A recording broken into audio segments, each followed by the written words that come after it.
Welcome, everyone. I'm glad you have joined us as we continue to celebrate the comings of Christ.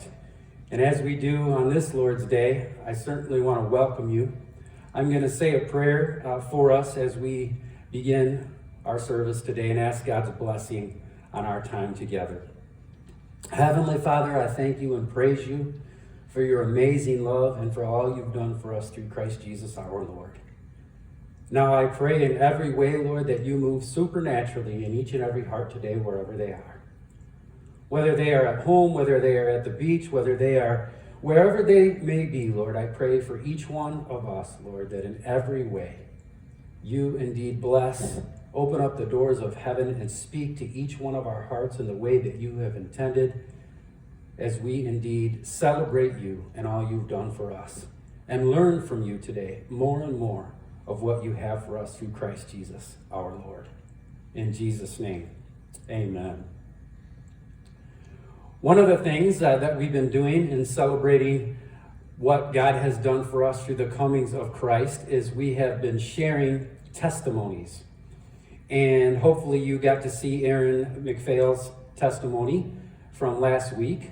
Praise be to God. We can give God praise for that. Hallelujah. It's awesome to hear how God has worked in his life. And today we're going to be hearing from a sister, Erica King, and how God has blessed her life with her testimony. One of the ways in which, you can go ahead and move the cameras, one of the ways in which that we share, one of the reasons, if you will, why we share our testimony is because of the fact that God has said, faith cometh by hearing the word. And so, as we think of the word and how it has blessed Erica, let us consider where we are in our journey as well with the Lord. Good morning, LCM. I miss a lot of you. Even though Steve just prayed before we start, I'd like to take a moment of silence and maybe you'll pray for me, my nerves or whatnot. Reason being, I'm one of those that have the mind of, from walking in here, I'm like, why did I tell Steve I wanted to sit and not stand? Now they see how frumpy I look with my jeans. I'm not stylish. To what am I going to make to dinner tonight? To, oh, that's right, I better concentrate on this. So with that being said, I need to just take a moment of silence to slow my mind down. Ask the Holy Spirit to help me through this. Ease my nerves. If there's anything extra I should say to put it on my heart. Just the peace that you feel when you're in his presence.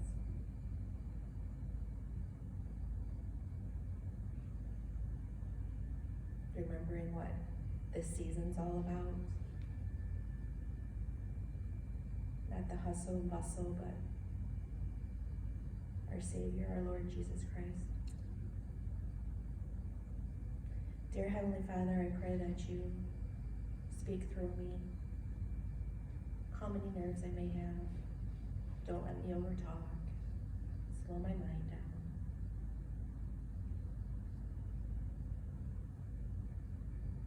Amen. So, a lot of you know me. I've been coming to Lighthouse for probably about 15 years or so. I have a husband, Joe King, who we just celebrated our 25th year anniversary. Praise God. We have two wonderful children, Alexis and Joey, and a grandbaby, Raven, who's almost 8 months old. I was asked and agreed to share my testimony, so here we go. I'm going to call my testimony a lukewarm believer who finds a friend in Jesus. I originally wasn't going to write down my testimony. Steve had said, if you want me to look it over, and I said, no, I'm not going to write anything down, just some notes. And then about not even 5 minutes later, I said, oh boy, yeah, I'm gonna write it down. So if it looks like I'm reading, it's because I am, because I didn't want to go off on a tangent. I didn't want to, anybody that knows me, I can speak 100, million words a minute. So I've honestly always felt a calling to the Lord, even as a child. So I believed in a higher power, if that's what I would have called it. I went to a lot of churches as I moved a lot as a child. I was born in Italy. My father was, started out in the Air Force and we moved a lot.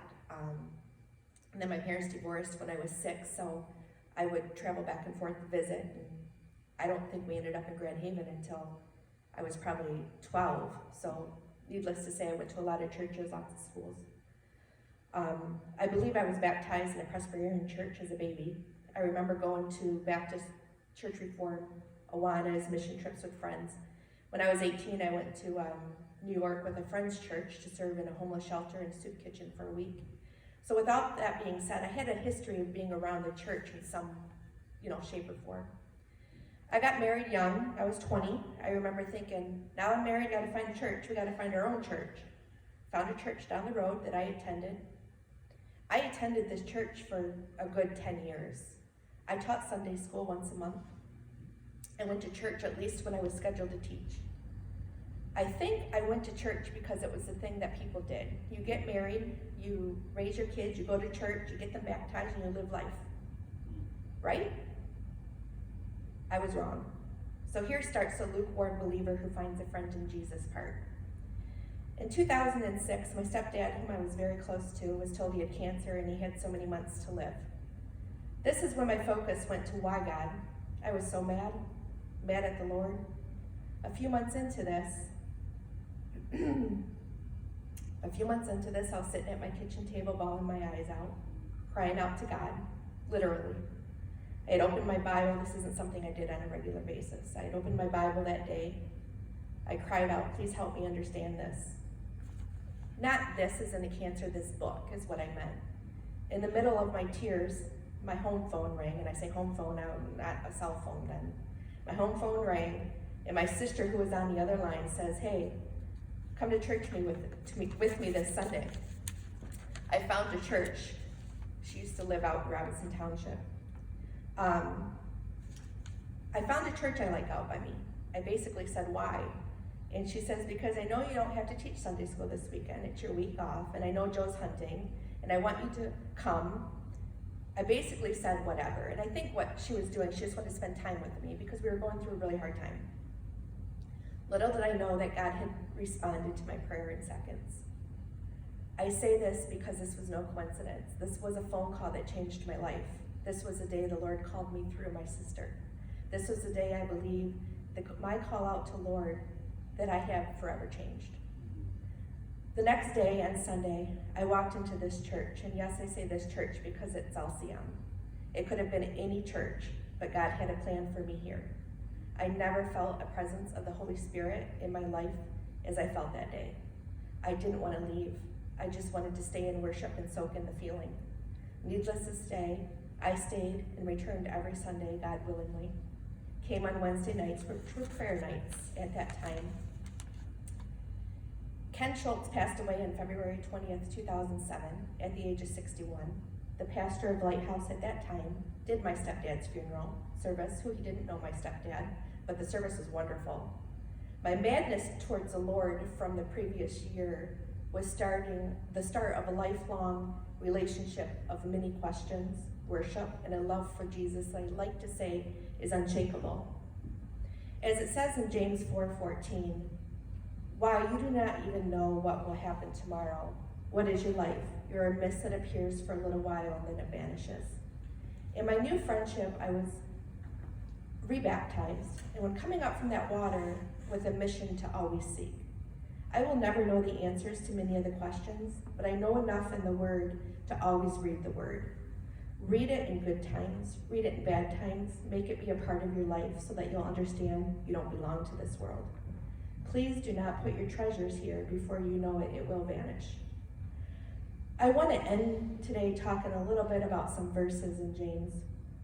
James 4:7 says, submit yourself then to God. Resist the devil and he will flee from you. Come near to God and he will come near to you. Wash your hands, you sinners, and purify your hearts, you double-minded. A lot of times when you read that part of those verses, a lot of people jump right to the resist the devil and he will flee. But read the before. Read the submit yourselves to God. You need to come closer to God and he will come closer to you. God needs to be first. What does first mean? He needs to be first in your thoughts, in your household, your marriage, your finances. Every decision you make, you need to bring to God. Obedience. releases the power in our lives. I truly believe that the obedience to the word is what gives us the power to overcome the things of this world. Thanks for listening to me today. I can't promise you that when you repent and ask Jesus in your life that you'll not have any more pain, hardships, and that everything's going to be hunky-dory. But I can promise you that you'll have a friend that will hold you every day and that will give you the peace that surpasses all understanding. The one thing that I do feel that I'm going to say real briefly is that when you have that many years at one church, I remember countless times sitting in not a pew, the purple chair here, and just looking around throughout the years and knowing that everybody has things, everybody has pain. And when you look around, I see the ones that have buried a son. I see the ones that have known people that have committed suicide. I see the ones that wanted so hard to have a child and they can't. I've seen the ones that have lost babies. I've seen the ones that have buried their parents. But as a Christian in the Word of God and having that in your life, the difference is you still have peace and you still look for joy and you have faith to know that you will make it. You will make it through these times. And I only feel that I want to talk about that because it's so dark right now with the pandemic, the being isolated, the maybe not meeting with your friends and family like you usually do, not going to your church and seeing the people that you usually hang out with. And it's Christmas time. So it's like at Christmas time and we have this pain, but remember what Christmas means. There's joy. He will come again someday. We will have everlasting life. And we got to look through the joy and the pain and all this pain. And again, thanks for listening to me, and I hope in some way my testimony blessed you.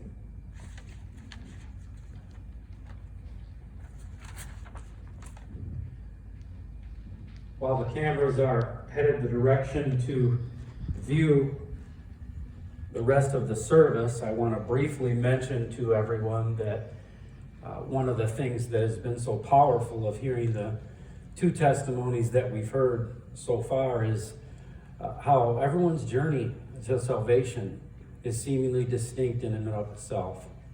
I mean, on one hand, we had Aaron who shared that after a life of struggle and addictions, he had received Christ. What a powerful testimony that was. And now we hear of someone Erica, who attended church for many years and then salvation even came. What a wonderful blessing that God has given us.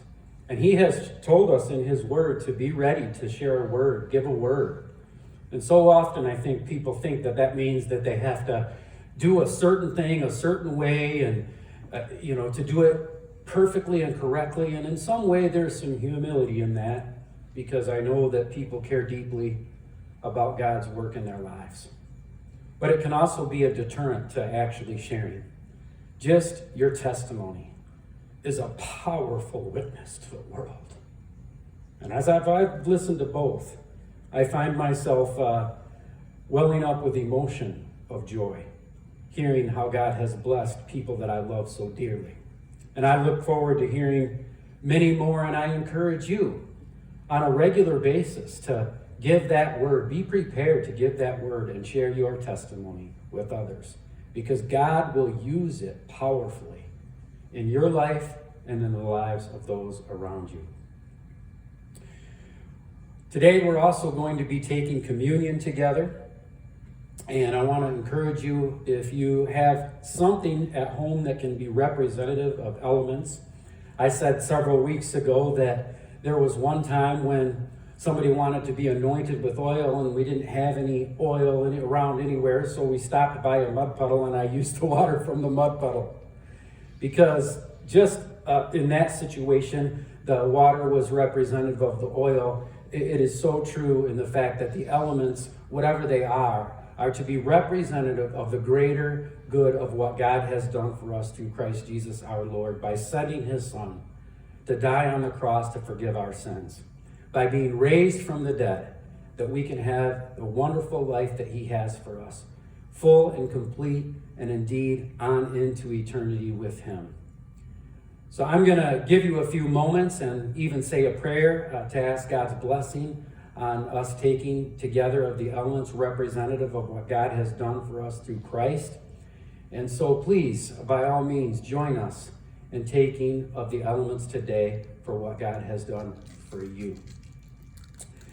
Gracious God, I give you all the praise and the glory for who you are. I thank you, Lord, for how you've already moved, how we have heard the powerful testimony of our great sister Erica.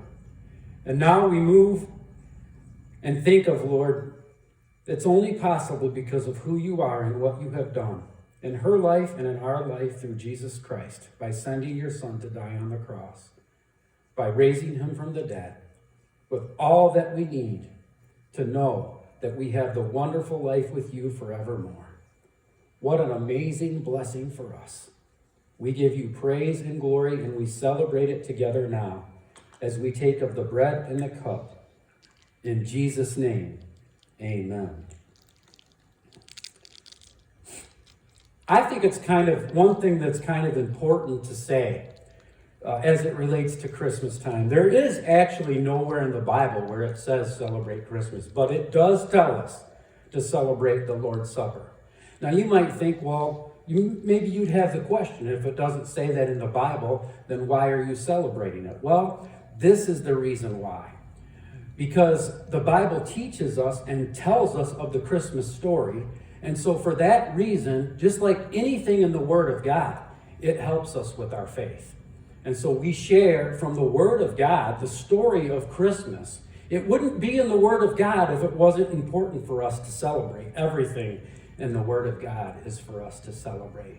And so I encourage you to celebrate with the Lord Jesus this Christmas season. Praise be to God. But all the more, we are specifically told by Christ to celebrate the Lord's Supper and to remember what he has done for us by taking of the bread and the cup, representative of what God has done for us. Praise be to God. On that night, before he was betrayed, he took the bread and he broke it. And he said, "This is my body, broken for you. Take and eat in remembrance of me."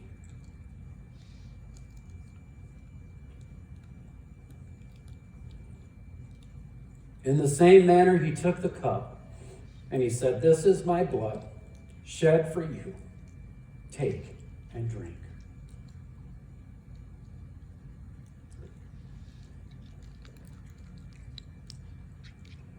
These are the things representative of what God has done for us. Praise be to God. You can give him praise wherever you are. Give God praise for what he's done for us through Christ Jesus our Lord. Hallelujah. Amen. One of the ways we've been celebrating this year is by celebrating the comings of Christ. The word Advent actually means coming. And we have already celebrated in some ways as it relates to that by the lighting of the Advent candle. And we're going to be doing so today as well.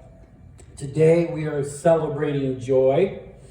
And so we're going to be lighting the pink candle, which is representative of the joy that we have through Jesus Christ, our Lord. You'll be hearing quite a bit about joy in the message today. So I encourage you to stay with me because I believe God has great joy planned for you in your life. Praise be to God. A couple of announcements that I just want to mention to you. One is the fact that the Zoom Bible study tonight is 6 p.m. We've been getting pretty good attendance, and I praise God for that, but want to encourage you. If you have never joined us and you'd like to join us, just contact me through our website. You can do so through email and look forward to hearing from you in that way. If you are a part of our fellowship, you can text me if you know my number. There's all kinds of ways and access to get a hold of me, and I encourage you to do so if you're interested in participating and our Bible study via Zoom. We're starting the book of Philippians tonight, and again, certainly want to encourage you to join us for that. As well, a reminder, this week is Mortgage Match Sunday, and certainly want to remind you of that. There is a way to give. If you want to give online, you can always go to lcmchurch.net, and if you'd like to give a gift for our mortgage match, all you need to do is send me information, as I just mentioned, the ways to do so, letting me know what the purpose of your gift is for. But with that being said, it's also something for us to remember our tithes and offering. In the Word of God, it indeed tells us, test God in this and see if He doesn't open up the floodgates of heaven. And I know, even as it's already been mentioned, that these times of the pandemic with COVID, it probably is a time, I'm sure, where we would be tempted to maybe hold back a little in this area. But I encourage you to stay steadfast in what the Word teaches us, because it teaches us in the Word of God that when we give, we will receive. And the point of that is that many of our blessings come even beyond this world and on into eternity.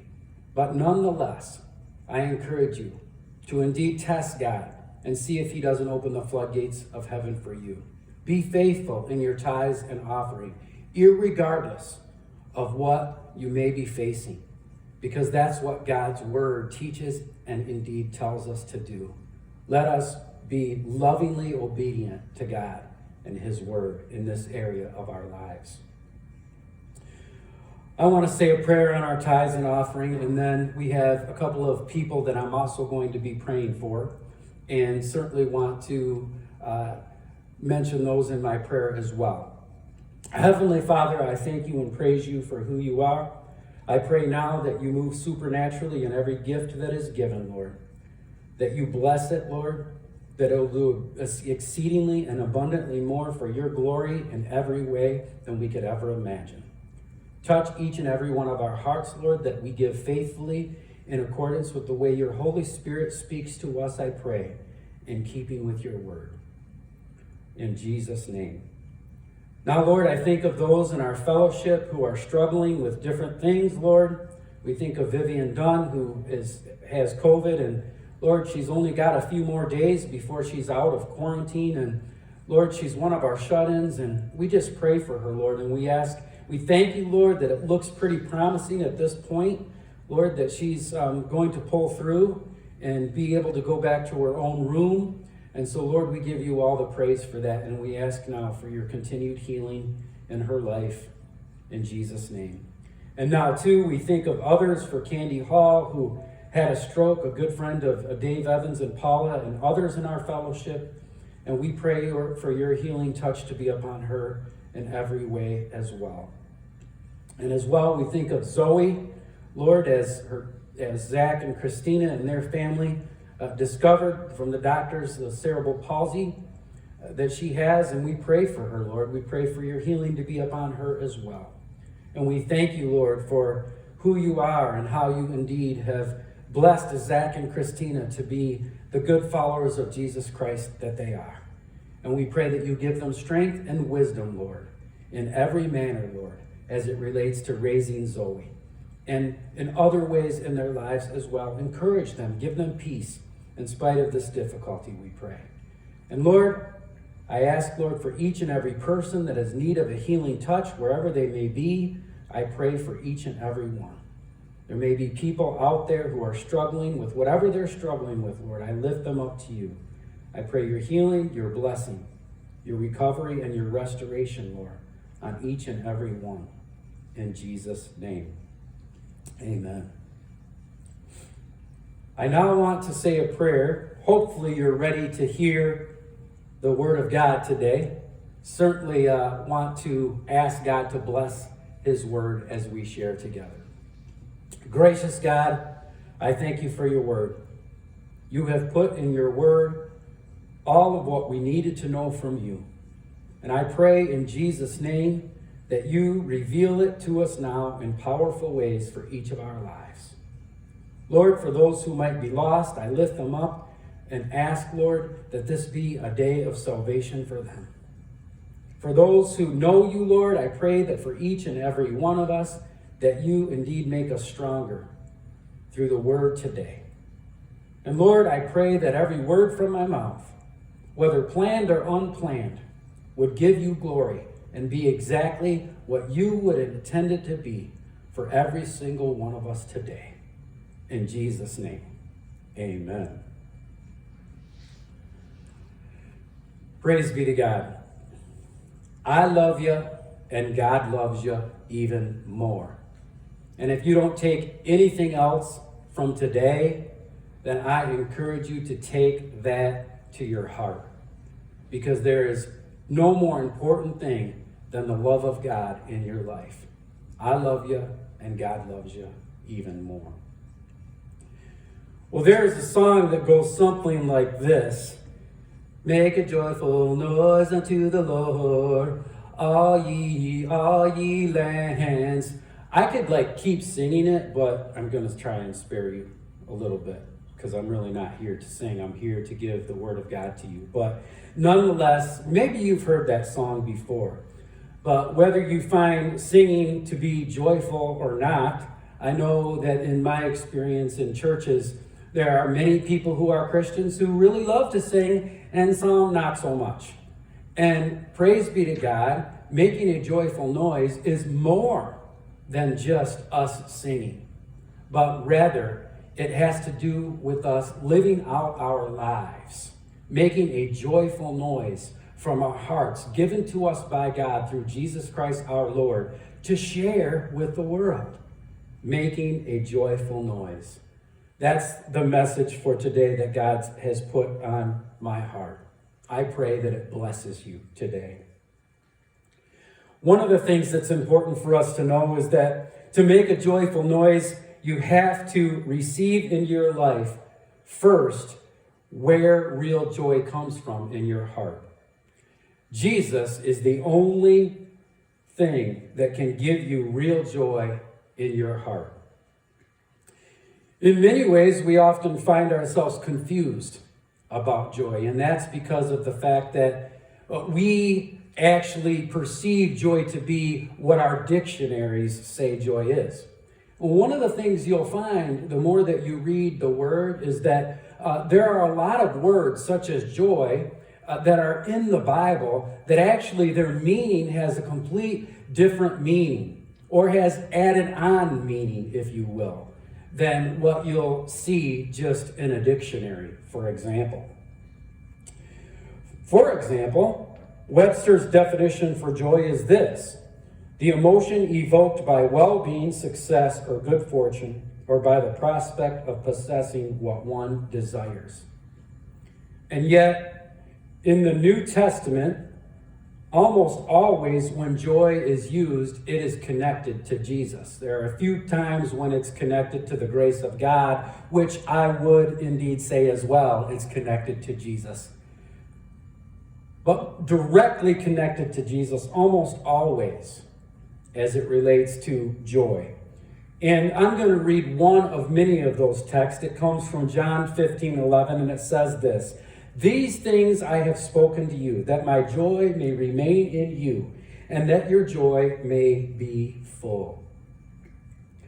According to the word, joy can only come from God. You notice that Jesus, when he speaks these words, he says, "My joy may remain in you, and that your joy may be full." God gives us joy through Jesus Christ. And the definition biblically of joy is actually having Jesus Christ into your life as your personal Savior. That is a part of joy and has to be part of the biblical definition, the way that we should understand it and how God has shown us in his word. There may be somebody out there who hasn't really felt any joy in their life in a long time, and that's why I show you in the Word. The reason may be because you haven't received Christ into your heart and into your life. And the Word teaches us you do so by accepting his death for the forgiveness of your sins and the resurrection for the greater life that he has for you forevermore. And you can do so right there, right where you are. The only way that you can actually really have joy in your life is to receive Christ. That's what the Word teaches us. And so if you have not done so, I strongly encourage you to consider making that commitment in your life today. That you too can have real joy as God has indeed defined it in His Word. Praise be to God. There are a lot of people that are out there seeking joy in a lot of different things. Seems like the season, right? To where, I do my own shopping. You've probably done some of your shopping, I'm sure. But nonetheless, you'll, like me, often think, wow, there's a lot of things you'd like to get, even for people, than you can even afford. And yet, one of the things that we should be reminded of as it relates to joy, as we've discovered in the Word, is joy only comes actually through Jesus Christ. And so joy can't come from how much money you got. So many people are out there seeking more money as if it's going to bring them joy. But that is not where joy comes from. That is not connected to the definition in God's Word.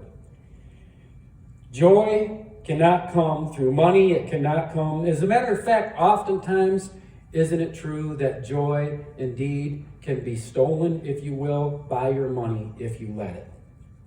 Other people can't give you joy unless that other person is the Lord Jesus Himself.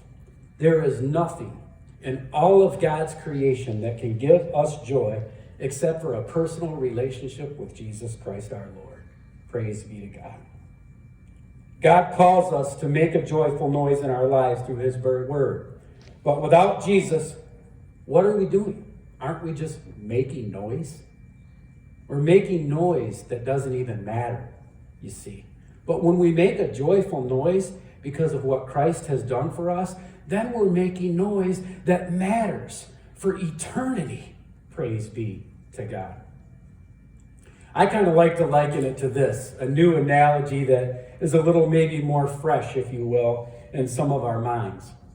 You know how when you're kind of on your phone and your Bluetooth in your car like switches, right? And then all of a sudden you can't hear the other person? That's kind of like the noise we make without Christ. It doesn't matter. So it isn't even worth listening to. Just like when our Bluetooth comes and doesn't work quite right. But making the noise for Jesus, praise be to God, when He works through us because we have received real joy into our life, then we're making noise that matters for eternity, and it's worth for those who hear it. Praise be to God. It has great worth for those who hear it. Once we have the joy of the Lord in us through Jesus Christ, we are to share it. Amen? Somebody say amen. I didn't hear you. Oh, that's because you're on the phone. You're on the camera there. The Apostle Paul demonstrates this by sharing his joy from the gospel of Jesus with the brothers and sisters of the church of Philippi, as we see in Philippians 3:6. He says, I thank my God upon every remembrance of you, always in every prayer of mine, making requests for you all with joy, for your fellowship in the gospel from the first day until now, being confident of this very thing, that he who has began a good work in you will complete it, if until the day of Jesus Christ. Paul is saying here in his, indeed, prayer, if you will, and his introduction to the church of Philippi. This is Philippians 1, 3, and 6, if I didn't mention that. I think I may have said it incorrectly, but Philippians 1, 3, and 6. Many of you, if you received our mail and you got it already from this past week, that was the text in which I sent out to you. But nonetheless, Paul here is stating that he mentions that he has joy to share in the fellowship they have in Jesus together, you see. And this is something really important to understand as it relates to joy. Erica beautifully alluded to it in her testimony today. Joy is not based on our current circumstances. You see, so often, if you just read the definition in the dictionary and it doesn't include Jesus, then you'd think that your joy is based on the circumstances you find yourself in. Oh, and Erica shared briefly in her testimony of the pain of the people in which she had seen over the years. It brought tears to my eyes to think of so many that I've personally worked with and the pain that we've endured together. So many who have endured greater pain than I can even imagine, that I've walked alongside, that I've prayed for, that I've ministered to, that I've lifted up at their celebrations of service. And I find myself seeing Paul and his experience of being incarcerated, that he was actually in prison by Roman tyranny at that time. When he sent this letter and he found it to say that it was joy that they shared in the fellowship of the Holy Spirit, the fellowship with Jesus Christ. What a wonderful blessing that God has given us in spite of our circumstances or where we may find ourselves. No matter how deep the pain may be, you can still have the joy of the Lord, and it can still be your strength, just like it was for Paul. He's sharing joy with the other believers from the church of Philippi, in spite of the fact that he was imprisoned. Now, don't you think, this is just what I think. In that situation, how would most of us typically act? Do you think our first words would include that we're sharing joy with one another, or would we complain about being in chains or complain about our pain? That's my tendency. Even ask a request for prayer, right? And Paul says, I share joy and I pray for you. And he was incarcerated at the time. Let us indeed be touched by the word of God, to remember that as believers we have joy in spite of any circumstance that we might find ourselves in through Christ Jesus our Lord. I pray it encourages you today. Here's the truth. Prison can't steal your joy. Sin can't steal your joy. Your job can't steal your joy. Your boss can't steal your joy. COVID cannot steal our joy. Praise be to God. Hallelujah. Give God praise. There is nothing that can steal our joy in Christ Jesus unless we allow that to happen by rejecting Christ and the joy that he has for us.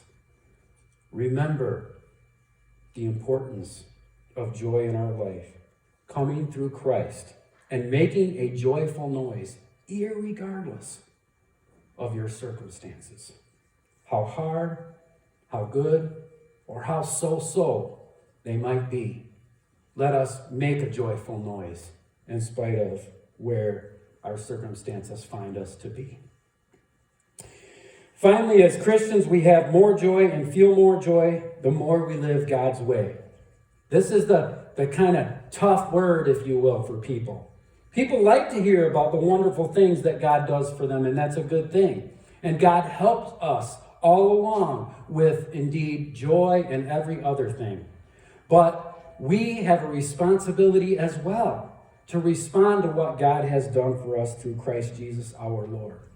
And there are so many people that don't feel joy, and they're not growing in the joy that they have because of the fact that they're not living in the way in which God has for them as best they can. You see, it's not that you don't have joy. Christians have joy with Christ Jesus. But you can have more joy the more you grow and the more you live out your life in the way that God has for you. And you can indeed not only have more, but feel more joy. See, a lot of people, they say, it's like last week I mentioned peace, and now joy is the same thing. A lot of people don't feel it that are Christians. They say to me all the time, but I just don't feel it. And honestly, the Word, it's not me, but the Word shows us the way to have more joy is through what God has done for us through Christ Jesus and growing in that relationship with the Lord Jesus. And so let us be challenged by the Word in that way. Psalm 101 and 2 says this, make a joyful shout to the Lord, all ye lands, serve the Lord with gladness. Now see, this particular song, if you will, that you find in Psalms, it's obviously a reference to us worshiping the Lord in song, praise be to God. But it's not just that. What is part of that verse? In verse 2, where it says, serve the Lord with gladness, you see. Our joyfulness, our making a joyful noise, is connected to our serving the Lord indeed with gladness, you see. Let us be mindful of the word and what it has to say about how we can have more joy and grow in our joy. And not only just grow, but actually feel joy. Now, let me just briefly share this with you. Think about peace and joy like we've talked the last couple weeks. And this is really a similar point in that it's all about us living in God's way as best we can. Will bring us more joy and will help us to feel more joyful. I don't know about you, but my own experience as a Christian, it's when I am closest to the Lord, praise be to God, that I feel the most peace and the most joy. Because we know the Holy Spirit testifies to us. We know when we are growing in the Lord in the way that we ought to be. Praise be to God. God testifies to us through the power of the Holy Spirit. And so that could be a potential problem with why you're not feeling joy. That's what the Word teaches us. Or why you're not getting more and more joyful, or why you're not making a joyful noise, because serving the Lord with gladness is a part of the joyful noise that we make. Let us serve the Lord faithfully with our lives, praise be to God, and live in accordance as best we can with His ways. And when we do, we will indeed have a growing joy in our lives, and we will be making a more joyful noise to the world around us. Finally, I'd like to wrap it up this way. Karen DeYoung, one of our good sisters, put this on Facebook, and I just had to share it as a part of this particular point. She had put a comment that says, I love to be a Christian. What great joy we have through Christ Jesus our Lord, that we should have the attitude like Karen did, at least. I'm not sure if that was her word or something she borrowed, but nonetheless, I love to be a Christian because my joy indeed is growing because of who Christ is in my life, praise be to God.